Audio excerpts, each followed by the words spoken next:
One of the most misunderstood barriers to weight loss is not what a person eats today, but what their body has already experienced in the past, particularly through repeated cycles of dieting.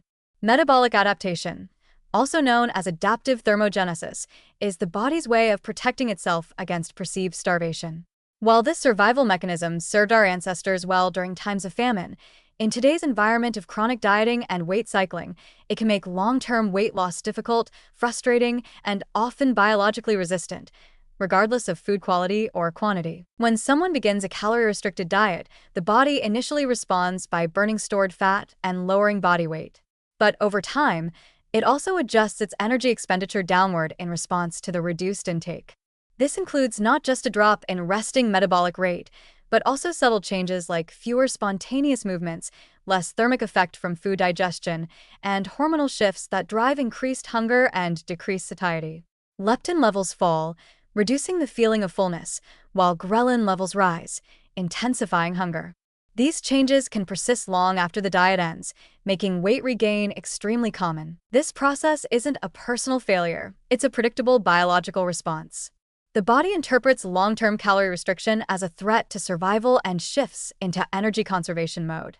For people who have dieted multiple times, especially through extreme or yo-yo dieting methods, the metabolic damage can compound. Each attempt at weight loss can lead to faster weight regain and a harder time losing weight again, not because of weak willpower, but because the body's set point has changed.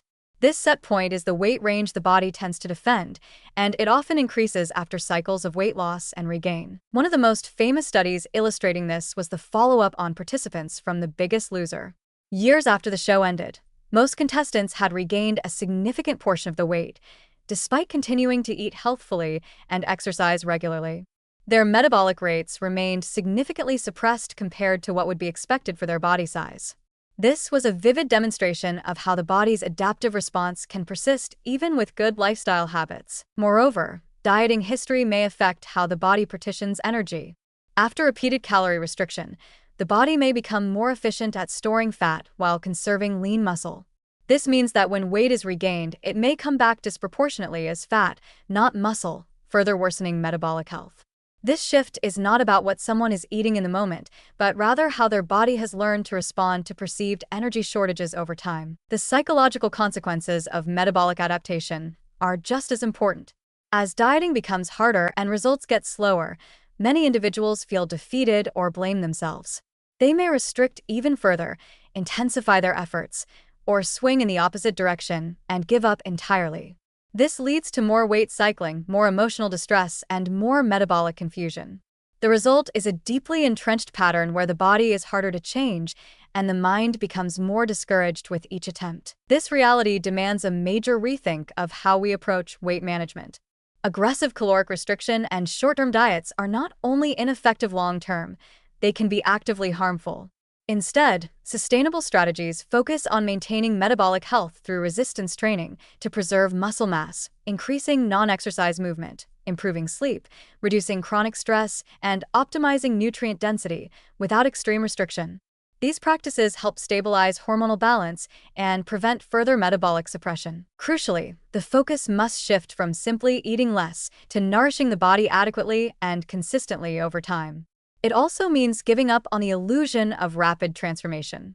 For people with a history of dieting, weight loss may need to be approached in phases, first repairing metabolic health, then gently lowering body fat if needed, always prioritizing muscle maintenance and psychological well-being. Sometimes, the best path to sustainable fat loss is to stop focusing exclusively on the scale and instead work on rebuilding metabolic flexibility and trust in the body. It's important to remember that metabolic adaptation is not a punishment. It is a survival tool. But in today's weight-obsessed culture, this ancient adaptation has become a stumbling block, misunderstood by both individuals and many health professionals. Education, patience, and a long-term perspective are essential. Understanding that your body is not broken but adaptive can be the first step toward a healthier and more realistic approach to managing weight. In short, the difficulty many people face in losing weight is not about eating the wrong foods or lacking discipline. It is often the long shadow cast by years of repeated dieting and metabolic slowdown. Recognizing this fact not only helps explain the struggle, it points us towards smarter, more compassionate solutions that respect the body's biology rather than trying to override it with force.